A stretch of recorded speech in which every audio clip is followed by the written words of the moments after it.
Em nome do Pai, do Filho e do Espírito Santo. Amém.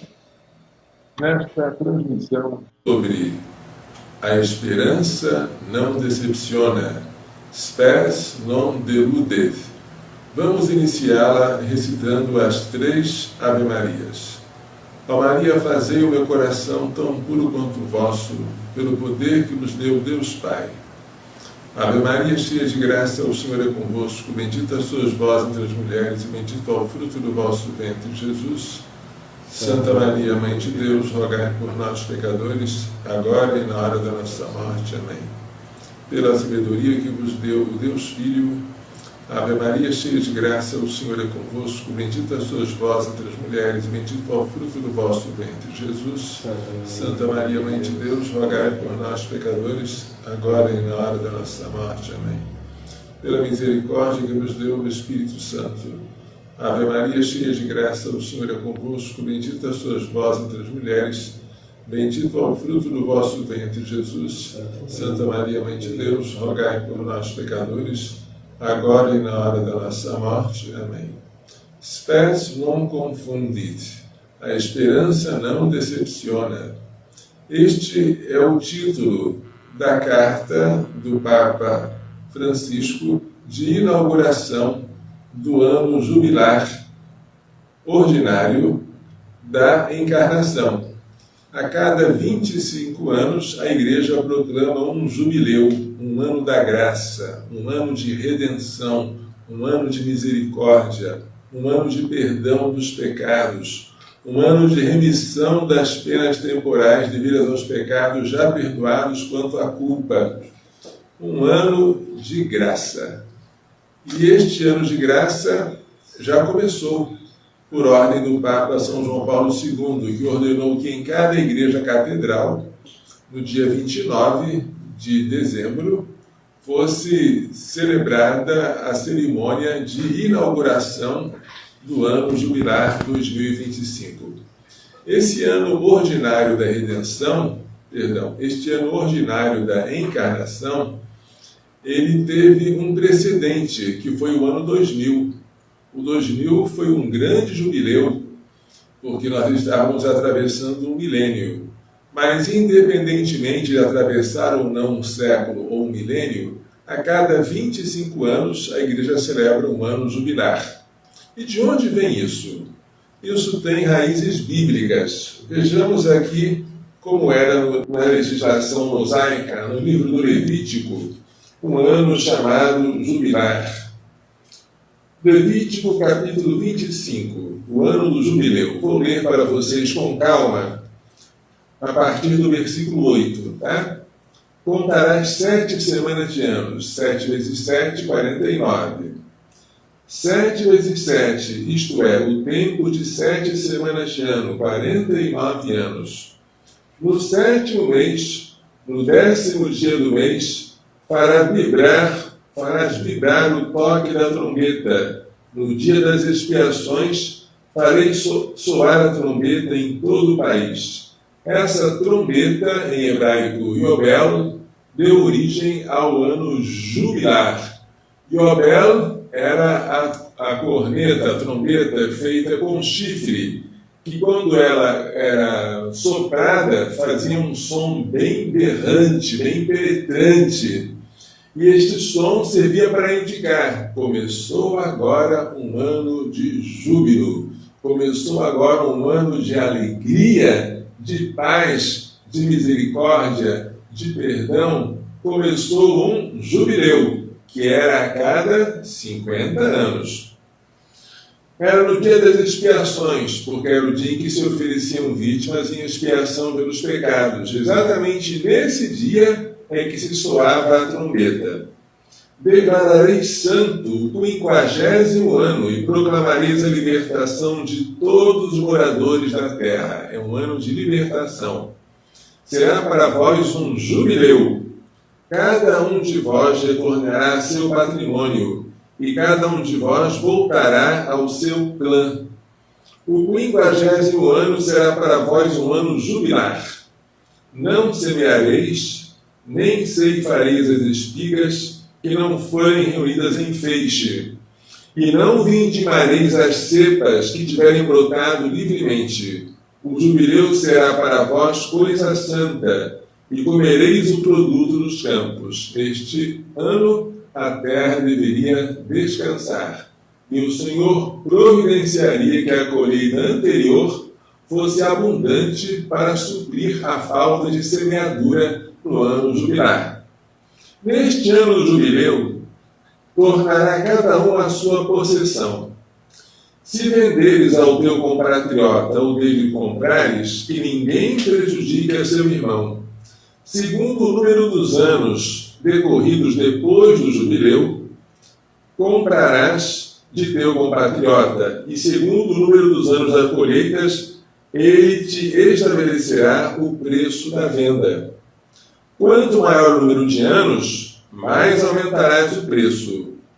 Quanto menor o número de anos, mais o reduzirás, pois ele te vende um determinado número de colheitas.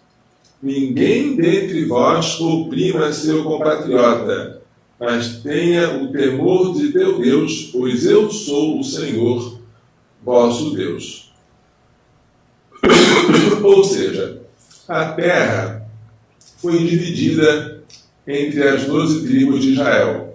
Mas acontece que as propriedades aumentam, diminuem, porque fazem negócios. Então, como fazer para que as pessoas não ficassem umas enriquecidas ao extremo e outras empobrecidas ao extremo? A solução indicada por Deus era um ano em que as propriedades voltavam à sua origem.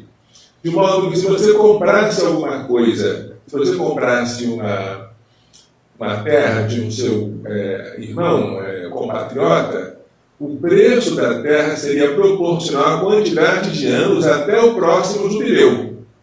Se faltasse 20 anos, o preço era maior do que se faltasse apenas 10. E aí seria ainda menor o preço se faltasse apenas 5. Porque o que você comprava era a quantidade de colheitas que você iria usufruir até o ano jubilar. E quando chegasse esse ano, depois do toque da trombeta, todo o campo voltava ao seu proprietário inicial. O que significava isso? Quer dizer que ninguém poderia se enriquecer às custas do outro. E de 50 em 50 anos as propriedades voltavam à sua origem. Os escravos e os prisioneiros eram libertados. Era um ano de misericórdia, era um ano de graça, era um ano de alegria, era um ano do Senhor. Quando Jesus veio a este mundo e foi pregar na sinagoga de Nazaré, ele leu uma passagem do profeta Isaías, que é assim: o Espírito do Senhor está sobre mim, porque o Senhor me ungiu para anunciar a boa nova aos pobres, aos tristes alegrias, aos cegos a recuperação da vista, aos cativos a libertação, e para proclamar um ano da graça do Senhor. Esse ano da graça, que nós chamamos de ano jubileu, é a era cristã. Desde que Cristo veio ao mundo, começou um tempo de misericórdia. Jesus foi prenunciado por São João Batista. O nome João quer dizer Javé é misericórdia. E Jesus veio para demonstrar toda a misericórdia do Pai por nós. Porque o Pai amou tanto o mundo que enviou o seu próprio Filho, para que todo aquele que nele crê não pereça, mas tenha a vida eterna. Então havia esse costume no Antigo Testamento de se proclamar um ano jubilar a cada 50 anos. Na igreja, esse costume do ano jubilar, ele começou em 1300, por obra do Papa Bonifácio VIII. Antigamente, era de 50 em 50 anos. Depois passou a ser de 25 em 25 anos. Nós tivemos o ano jubilar de 1975, em que o Papa São Paulo VI escreveu aquela magnífica encíclica Gaudete in Domino, alegrai-vos no Senhor, já falamos sobre ela em transmissão passada. Nós tivemos o ano ordinário da encarnação, o jubileu ordinário da encarnação no ano 2000, e agora estamos tendo o ano 2025, que começa agora, né? Porque o ano litúrgico nem sempre coincide com as datas civis. Começou no dia 29 de dezembro e vai se estender até dezembro do próximo ano, de 2025. Mas o que tem esse ano de tão especial? É um ano em que a Igreja concede indulgências. O que é indulgência? Indulgência é a remissão da pena temporal devida aos pecados já perdoados quanto à culpa, que o fiel devidamente disposto obtém quando pratica alguma obra que é chamada de obra indulgenciada. Ele obtém a remissão das penas temporais porque esta obra é unida aos tesouros das satisfações de Cristo e de todos os santos, de modo que aquela obra que por si só teria um valor pequeno, unida por iniciativa da Igreja aos méritos de Cristo e dos santos, passa a ter um valor maior. Isso é indulgência parcial. Se a indulgência for plenária, o valor é de cancelar totalmente as dívidas, totalmente os pecados, totalmente o tempo que você passaria no purgatório para expiar os seus pecados. Ontem, dia 29, eu tive a alegria de receber do meu bispo, Dom João Wilk, uma bênção papal com indulgência plenária. E quais são as condições para você lucrar uma indulgência plenária? Bem, você tem que praticar essa obra. A obra nossa ontem foi a peregrinação da Igreja Santana, onde nasceu a cidade de Anápolis, até a Igreja Catedral do Bom Jesus. Lá nós participamos da Santa Missa e no final o nosso bispo diocesano deu a bênção solene, a bênção papal, que nós recebemos de cabeça inclinada, e com aquela bênção recebemos o perdão não só das culpas, mas também das penas temporais devidas aos nossos pecados já perdoados quanto à culpa.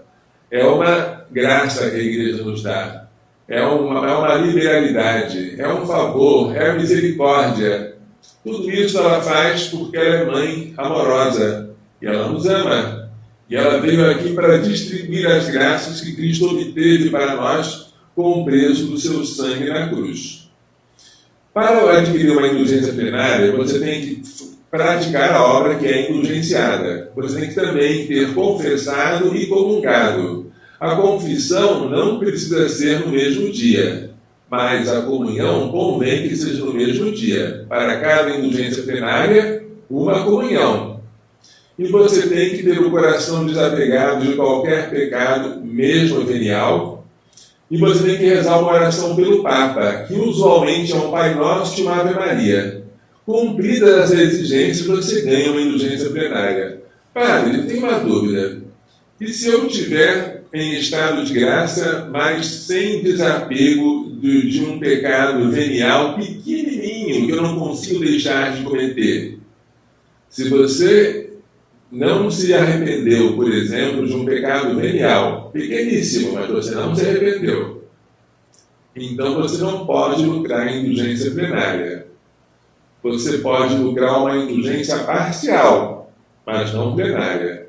Por isso, tome muito cuidado. Para você ganhar uma indulgência plenária, é necessário ter o coração desapegado de todo o pecado, não só dos mortais, até do mínimo pecado venial.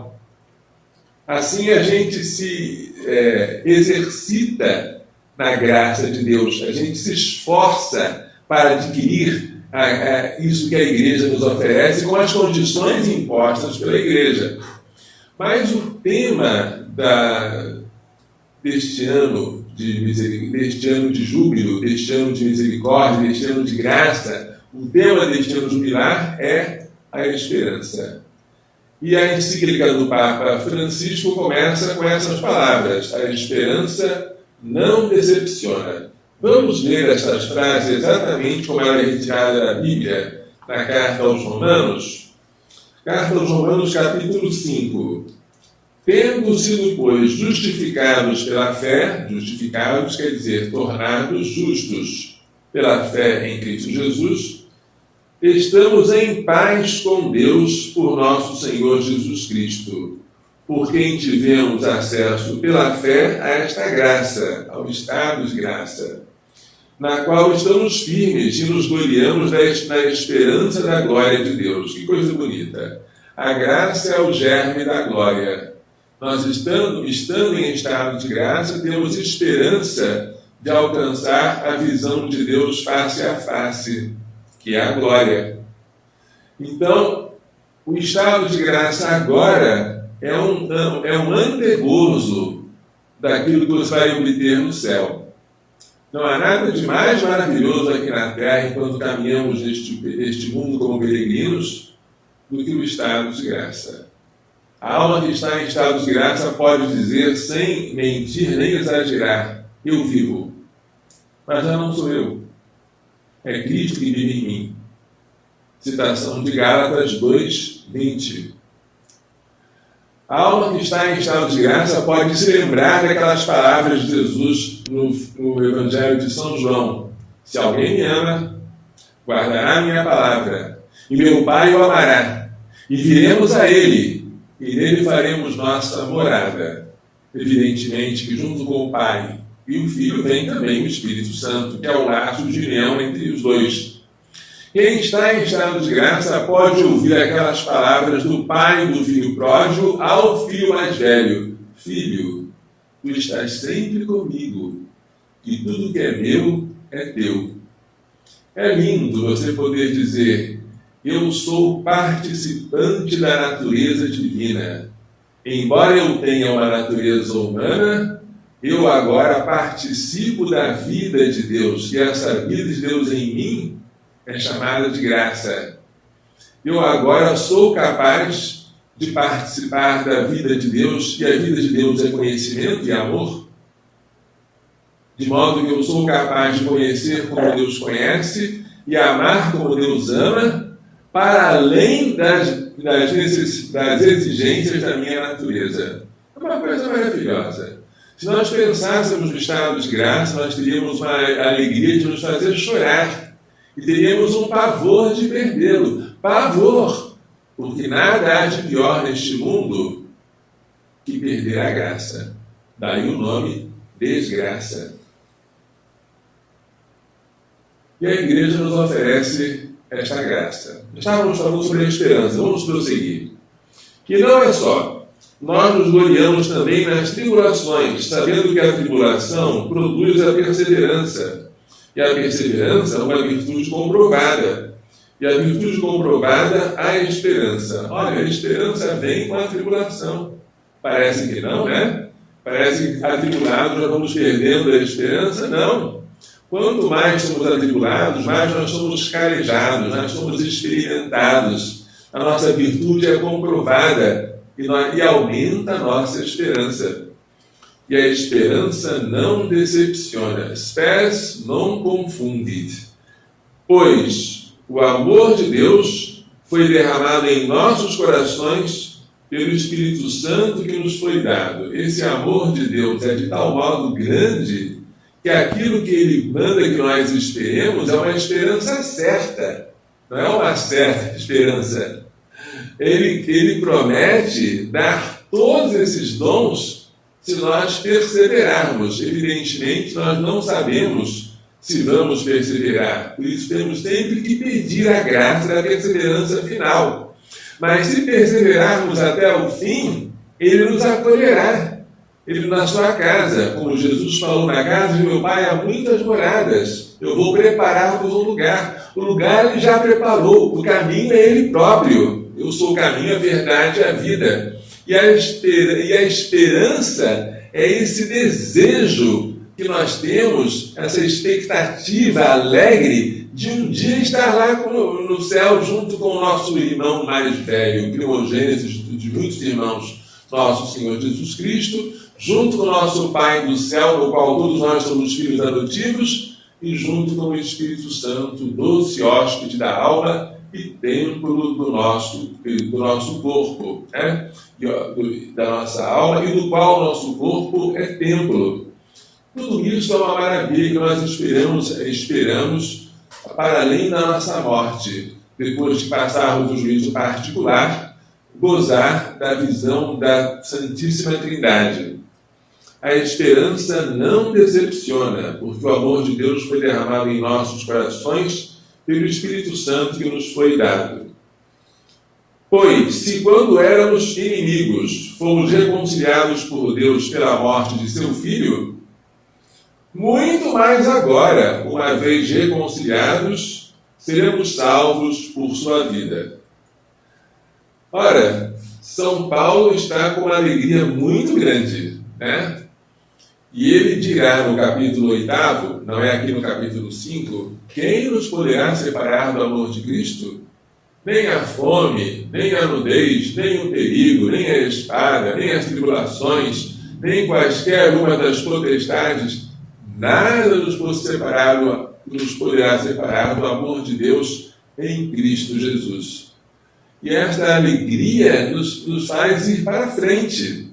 A esperança é como uma âncora, e no logotipo do Jubileu 2025 aparece uma âncora. Isso é uma tradição que está aqui na carta aos Hebreus. Hebreus capítulo 6, versículo 19. A esperança, com efeito, é para nós qual âncora da alma, segura e firme, penetrando além do véu, onde Jesus entrou como precursor. O véu é o céu. Jesus entrou lá, e nós vamos entrar também. Lá ele entrou como sumo sacerdote para sempre, segundo a ordem de Melquisedeque. A esperança é simbolizada pela âncora desde a antiguidade, símbolo de estabilidade, né? Então, quando você desenha a âncora, você logo pensa na esperança, porque a esperança faz você ficar firme neste mar tempestuoso, nessas ondas assim tão violentas. Você tem esperança, né? É estabilidade. Mas a nossa esperança está em Cristo, naquele que morreu e ressuscitou por nós. Então nós olhamos para a cruz de Cristo, olhamos para o coração de Jesus que foi transpassado por nós, e este coração que derramou sangue e água nos traz também esperança. É muito bonito ver como que a fonte da esperança, vamos ver aqui o que o Papa Francisco fala. A esperança nasce e funda-se, a esperança nasce do amor e funda-se no amor que brota do coração de Jesus transpassado na cruz. Se de fato, quando éramos inimigos de Deus, fomos reconciliados com Ele pela morte de seu Filho, com muito mais razão, uma vez reconciliados, havemos de ser salvos por sua vida. Romanos 15, 10. E sua vida manifesta na nossa vida de fé, que começa com o batismo, desenvolve-se com a docilidade à graça de Deus, e é por isso animada pela esperança, sempre renovada e tornada inabalável pela ação do Espírito Santo. Que coisa bonita, né? Gente, cultivemos a esperança. E, por enquanto, há 3 coisas, diz São Paulo na primeira carta aos Coríntios, capítulo 13. Fé, esperança e caridade. Mas a maior delas é a caridade. Por quê? A caridade não passa. A caridade permanece para sempre. E a esperança passa? Passa. Passa, padre? Passa. Quando você chegar no céu, você não vai ter mais esperança. Esperança só para nós que estamos peregrinos. Peregrinos da esperança. Quando chegarmos no céu, a esperança de Deus vai ser substituída por um abraço nele, um encontro com ele, pela posse de Deus. No céu não há esperança, porque tudo aquilo que nós deveríamos esperar, agora já é realidade. Já encontramos, já alcançamos. Então a esperança ela é provisória. A fé também é provisória, porque a fé é a certeza que nós temos de uma verdade revelada que nós não enxergamos. Por enquanto nós acreditamos por causa da autoridade de Deus que nos revelou. Nós não vemos, por isso cremos. Mas quando nós virmos a Deus face a face, a fé vai desaparecer. Ninguém crê quando existe a plena visão. E quando amanhecer, o dia eterno, a plena visão, ressurgiremos por crer nesta vida escondida no pão. Nesta plena visão não há lugar mais para a fé. No céu não existe fé e não existe esperança, mas existe a caridade. A caridade não passa jamais, é a maior de todas. Sem dúvida a caridade é maior do que todas, não tenho a menor dúvida quanto a isso. Porém, ela é a primeira que morre. Como assim, padre? A caridade morre quando se comete um pecado mortal. Um pecado mortal destrói dentro de você o seu tesouro, que é a caridade. Sem a caridade, você não é capaz mais de amar com o coração de Deus. Você perde aquela vida sobrenatural. Mas você conserva ainda a fé e a esperança.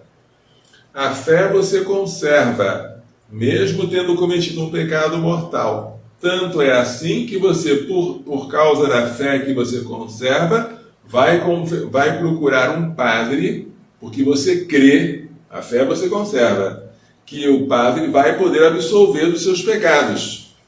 Então a fé permanece, mesmo quando você cometeu um pecado mortal, que vai destruir a caridade. É uma fé que ainda é morta, é uma fé que não está acesa pela caridade, mas é uma fé que ajuda você a ser justificado. Nós somos justificados pela fé. Quando você se ajoelha no confessionário e recebe do padre a absolvição, você que foi lá com a fé, volta com a caridade. Se você, porém, comete um pecado direto contra a fé, por exemplo, a heresia, a apostasia, o cisma, a dúvida, então você não só perde a caridade, você perde também a fé. Mas para que um pecado faça você perder a fé, ele tem que ser um pecado diretamente contra a fé. Habitualmente, os pecados mortais fazem você perder só a caridade, mas não a fé. Então a fé é a segunda que morre. Qual é a última que morre? A última é a esperança. Vamos supor que você cometeu um pecado mortal, perdeu a caridade. Com o tempo, você passou a duvidar até mesmo de Deus, da igreja, do poder do Padre de perdoar seus pecados, perdeu a fé. Resta a esperança. O que eu vou fazer com a esperança se eu não tenho nem mais fé? Mas você pode fazer uma oração hipotética. Senhor, se tu existes, se a tua igreja católica é a verdadeira, se tu perdoas os meus pecados, tem misericórdia de mim e concede-me a restituição do estado de graça que eu perdi e concede-me a fé que eu também perdi. Então a esperança é a última centelha, é a última coisa que você pode ainda se agarrar, a última âncora de salvação, quando você já perdeu tudo.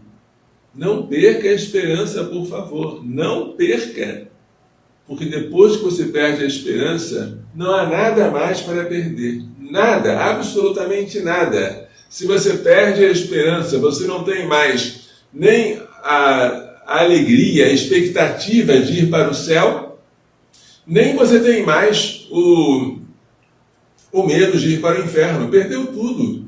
A sua vida perde toda a direção e você começa a andar em círculos, você começa a andar vagueando e você é inclinado a cometer o pecado do desespero. Desespero É um pecado contra o Espírito Santo, de desesperar-se da própria salvação. Judas ofendeu mais a Jesus por ter se enforcado, desesperando-se da sua salvação, do que por ter entregue a Jesus aos judeus por 30 moedas de prata. Ele teria sido perdoado se fosse pedir perdão, mas ele se desesperou. O desespero é um pecado gravíssimo, que Deus nos livre dele. Então, nós precisamos muito de cultivar a esperança. No céu não há esperança, porque existe o encontro com Deus. E no inferno? No inferno também não, mas por outro motivo. Quem entra no inferno nunca mais vai voltar de lá e não tem esperança de obter nem a graça, nem a glória. Por isso, Dante Alighieri, aquele célebre poeta italiano, autor da Divina Comédia, quando ele retrata o inferno, coloca na porta do inferno a seguinte mensagem: deixai aqui toda a esperança, vós que entrais, porque os que entram no inferno não têm esperança. E lá no inferno reina o desespero. São gritos de desespero, como viram as criancinhas de Fátima. Na visão do inferno, as almas condenadas, misturadas com os demônios, davam gritos de desespero, porque não havia esperança, porque elas não iriam nunca mais sair de lá, porque elas voluntariamente morreram em pecado mortal, morreram na inimizade de Deus, morreram odiando a Deus e vão odiar para sempre, porque o arrependimento só se obtém por um dom de Deus. É Deus que nos dá o arrependimento. E como no inferno não existe a graça de Deus para se arrepender, os que estão lá não se arrependem. Voluntariamente estão lá, odiando a Deus para sempre. Que coisa horrível. Por quê? Porque eles perderam a esperança. Perderam a esperança. Nunca perca a esperança. Porque se você perder a esperança, não há nada mais a perder. Padre, eu cometi um pecado horrível. O seu pecado horrível é maior que a misericórdia de Deus? Cuidado para dizer que ele é maior, porque não é verdade. A misericórdia de Deus é um abismo que envolve todos os pecados. Por isso, o Salmo 129, que é conhecido como De Profundis, das profundezas, ele canta a misericórdia do Senhor, com esperança. Das profundezas eu clamo a vós, Senhor. É alguém que está lá no fundo. Escutai a minha voz. Vossos ouvidos estejam bem atentos ao clamor da minha prece. Se levardes em conta as nossas faltas, quem haverá de subsistir? Mas em vós se encontra o perdão. Eu vos temo e em vós espero. Olha a esperança. Minha alma espera no Senhor, mais que o vigia espera pela aurora. Espere Israel no Senhor, mais que o vigia pela aurora, pois no Senhor se encontra toda a graça e copiosa redenção. Ele vem libertar a Israel de toda a sua culpa. Por favor, você que está me ouvindo, não se desespere. O seu pecado pode ser grande, mas Deus é maior. Você pode ter ofendido a Deus imensamente, mas imensamente o amor de Deus que não quer que você se desespere. Acalma, tenta se aquietar, repousar, pensando, apesar de eu ser um pecador, quem sabe o maior de todos eles, ou como dizia São Paulo, o primeiro deles, eu encontrei misericórdia. O Senhor quis mostrar em mim, o primeiro dos pecadores, assim dizia São Paulo, o poder de toda a sua misericórdia. Por isso, ainda que pareça que você não tem saída, que tudo agora está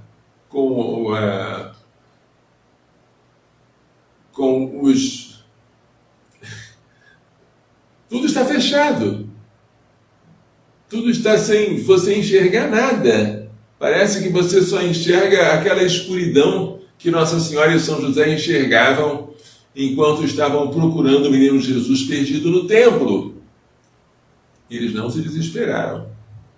Apesar de não conseguirem dormir por tanta preocupação e tanto amor àquele menino perdido, eles não se desesperaram.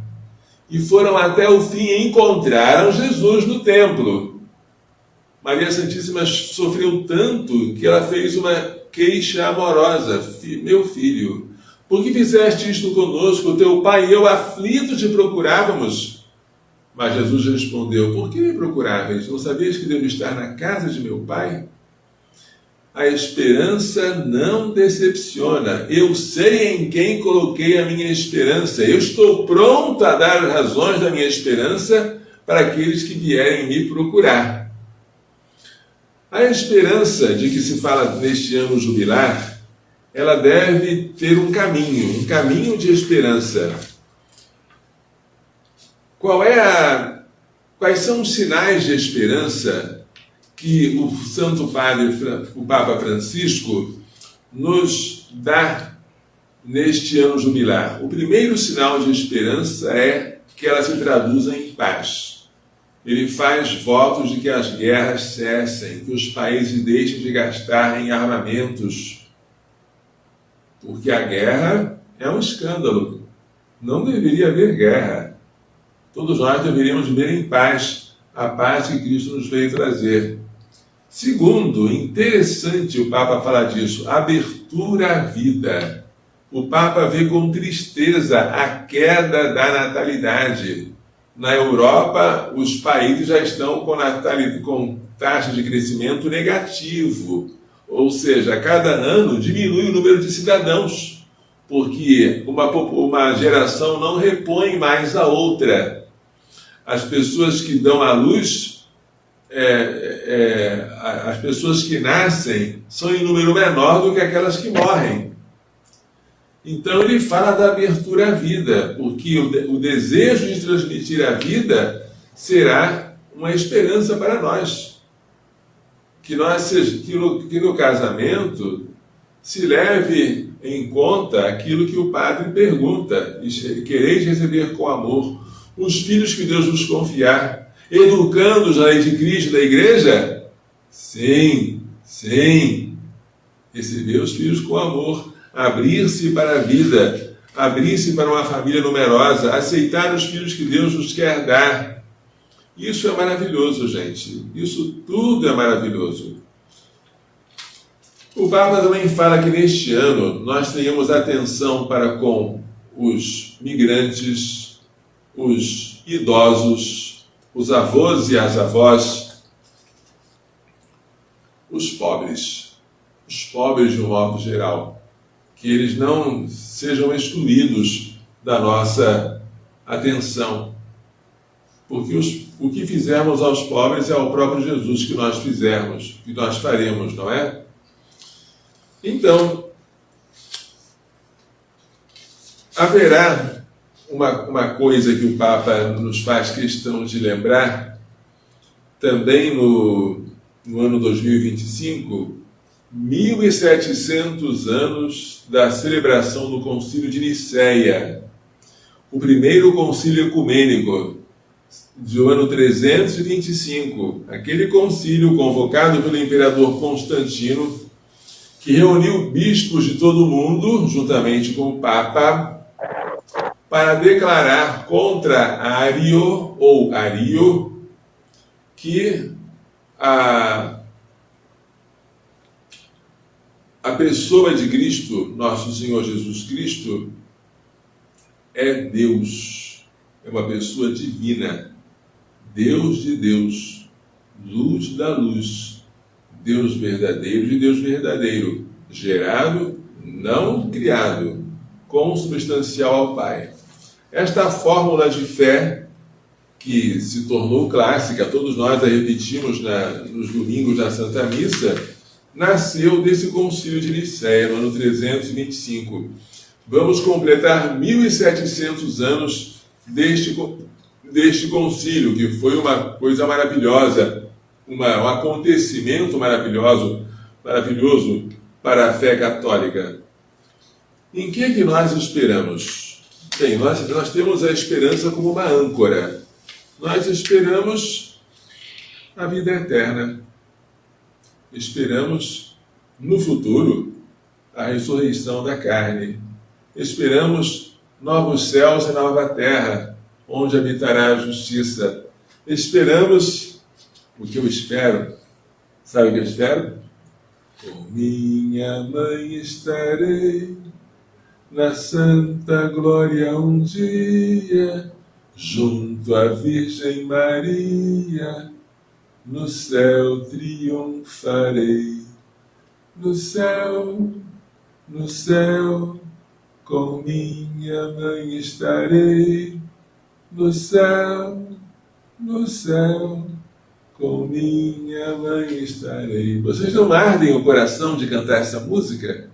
Ela me empolga desde a minha infância. Pensar que eu vou estar com Nossa Senhora, a quem agora eu amo tanto, ou deveria amar, se pelo menos desejaria amar tanto. Um dia eu vou estar com ela, eu vou participar do triunfo dela, junto com seu filho, junto com seu esposo São José. Que coisa linda, gente! Isso é uma coisa que deve nos encher de alegria. Por mais que nossos pecados sejam graves e numerosos, o amor de Deus é maior, a nossa esperança suplanta tudo. Tudo que nós temos que suportar aqui nesta terra é pouca coisa em comparação com o amor de Deus que foi derramado em nossos corações, porque a esperança não decepciona. Muito bem.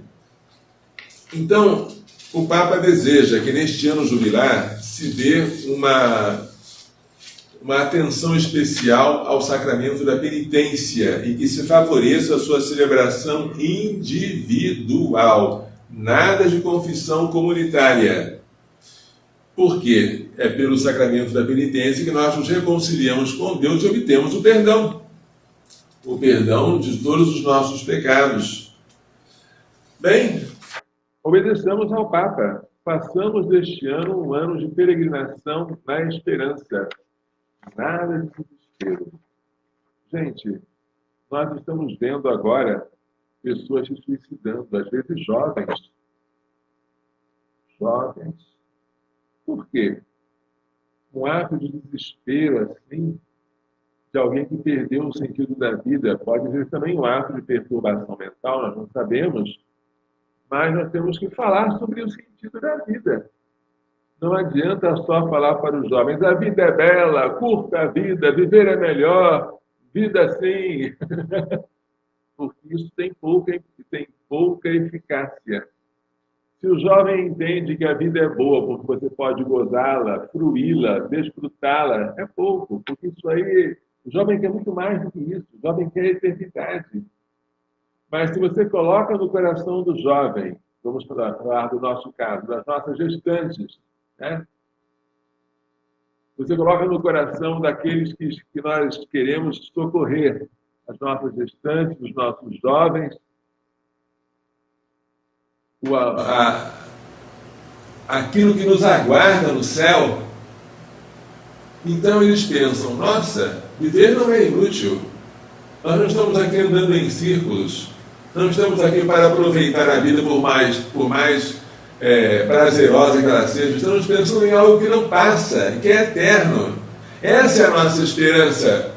Isso sim serve para impedir o suicídio. Temos que falar de coisas do alto. Não devemos tentar iludir os jovens que estão deprimidos com as alegrias daqui de baixo. Porque isso aqui cansa, cansa. Mas aquele que faz a vontade do Senhor permanece para sempre. O mundo passa com as suas concupiscências, a concupiscência dos olhos, a cobiça, a concupiscência da carne, que é o prazer, e o orgulho da vida, que é a soberba. Mas aquele que faz a vontade do Senhor permanece para sempre.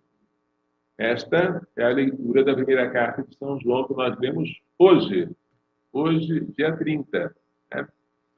Então, gente, eu queria convidar vocês a rezarem comigo a súplica ardente pelo Provida. Há muito tempo eu estou rezando esta súplica. Estou rezando e implorando a São José, implorando contra toda a esperança, como fez Abraão, né? Abraão esperou contra toda a esperança, mas ele esperou que o filho dele,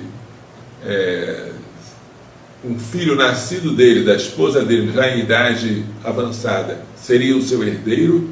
Depois esperou que esse filho, mesmo quando foi chamado a ser imolado no Monte Moriá, que Deus não voltaria atrás de sua promessa, e de fato o filho não morreu, foi substituído por um cabrito, e esse filho foi o herdeiro da promessa. Ele esperou contra toda a esperança que ele tinha que sair de Ur dos Caldeus e ir para Canaã. A vida de Abraão foi toda feita de fé e de esperança. E nós temos que esperar.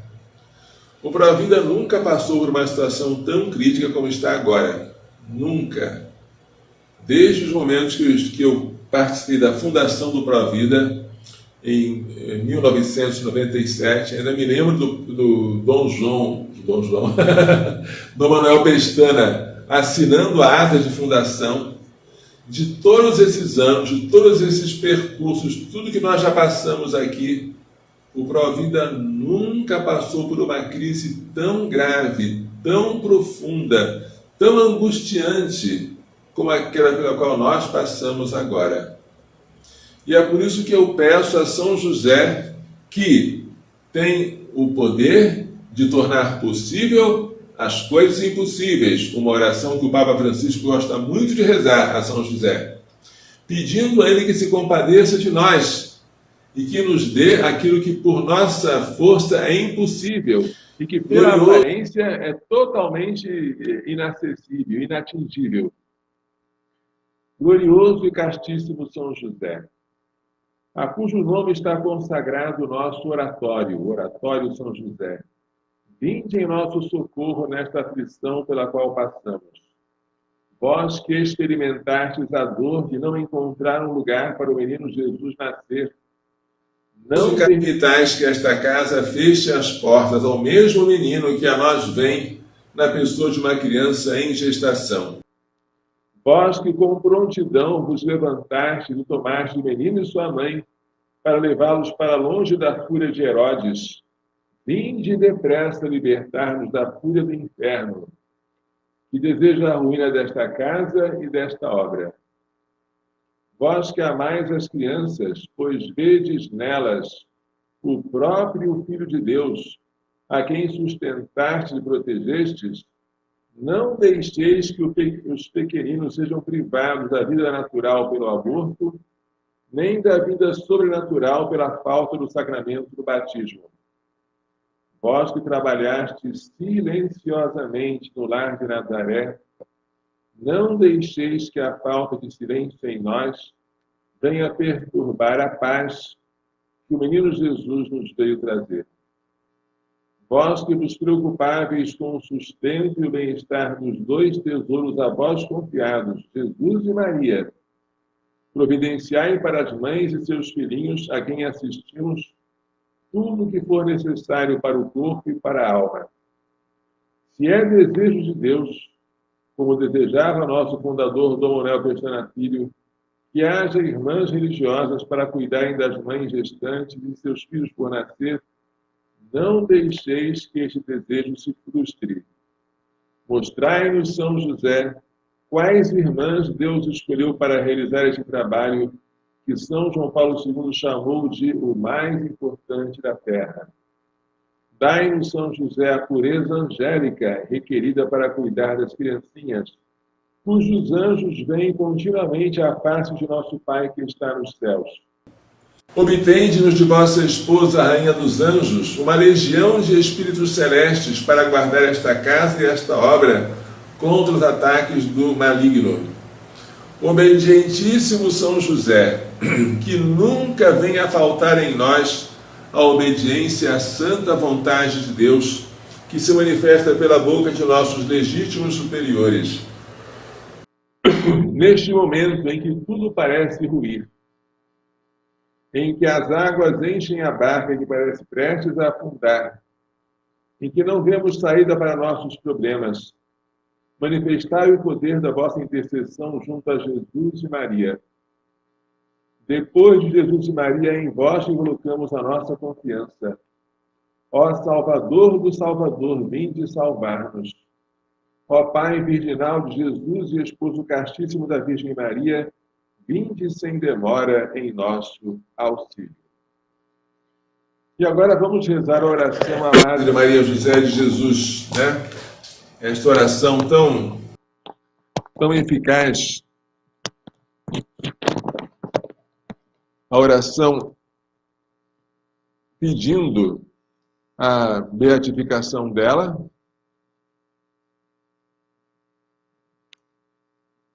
por meio de uma graça que poderá ser alcançada por nós. Deus de poder e misericórdia, que tornaste de vossa serva, Madre Maria José de Jesus, admirável por suas virtudes e santidade de vida, por seu amor à Igreja e ao Carmelo, e por sua constância na oração em benefício das almas, concedei-nos por sua intercessão conformar nossa vontade à de Cristo e alcançar a especial graça que ardentemente vos imploramos.